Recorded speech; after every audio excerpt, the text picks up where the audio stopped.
Iga nilang bes binangga at binomba ng tubig ng China Coast Guard ang barko ng Bureau of Fisheries and Aquatic Resources, BIFAR, malapit sa Bajo de Masinloc.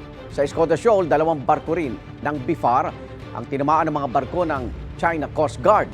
Ang 2 insidenteng nangyari sa loob ng Exclusive Economic Zone ng Pilipinas, kinababahala raw ng Amerika, European Union at iba pang bansa. May unang balita si Chino Gaston. 10 meters!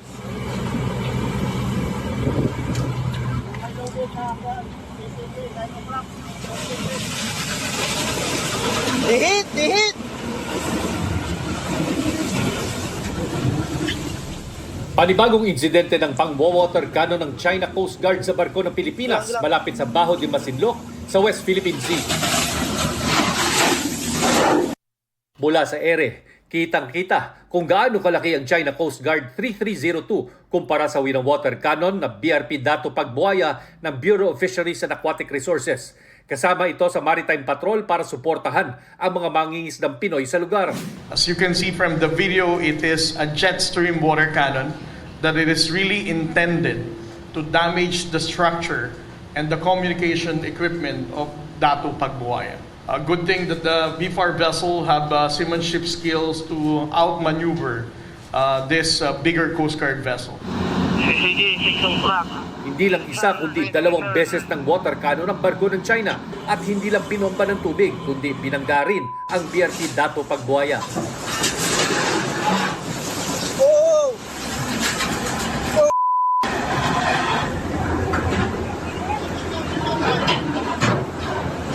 Ah!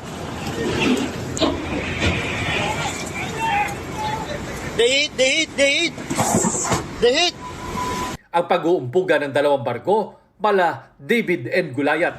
Ayon pa sa Philippine Coast Guard, 2 barko ng China ang nangharang ng buntot at nagsagawa ng dangerous maneuvers sa kanilang mga barko.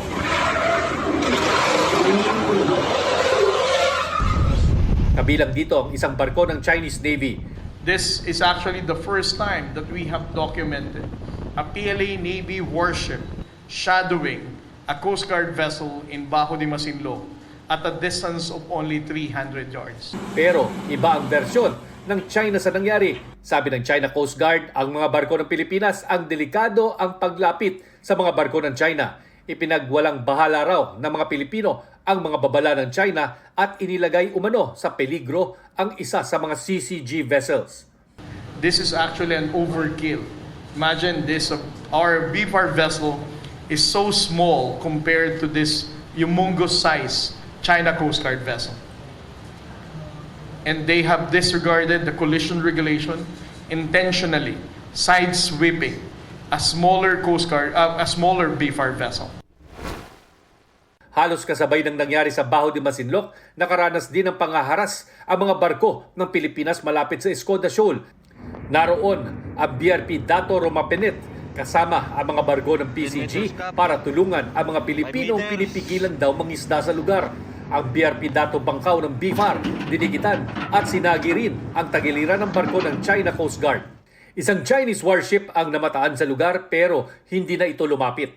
Ayon sa National Maritime Council, bahagi ng teritoryo ng Pilipinas ang Bajo de Masinloc na nasa loob din ng ating Exclusive Economic Zone. Nasa loob din ng ating EEZ ang Escoda Shoal. Alinsunod yan sa United Nations Convention on the Law of the Sea, 2016 Arbitral Ruling at Philippine Maritime Zones Act. Ang bagong pasang batas, inalmahan na noon ng China dahil isinama sa West Philippine Sea ang Bajo de Masinloc at Kalayaan Group of Islands kung saan meron silang inaangkin na mga teritoryo. We deem it as it's illegal. They do not have any basis for that. And if ever they do submit it, they did submit it to the UN, hindi naman automatic yan eh. It will still come up with a, will go through process. And we are praying that, the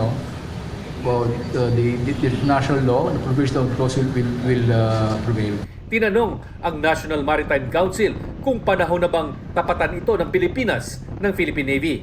What want to happen is actually kasi when you put a Navy vessel against a Navy vessel, it will only escalate the tension. The strategy is it's always a white ship play because that is a personality of the Coast Guard, peaceful police. But the Navy is on the defense side, so pag tinapat no ang gray sa gray, it can escalate the situation. Ito ang unang balita, Chino Gaston, para sa GMA Integrated News. Igan, mauna ka sa mga balita, mag-subscribe na sa GMA Integrated News sa YouTube para sa iba't ibang ulat sa ating bansa.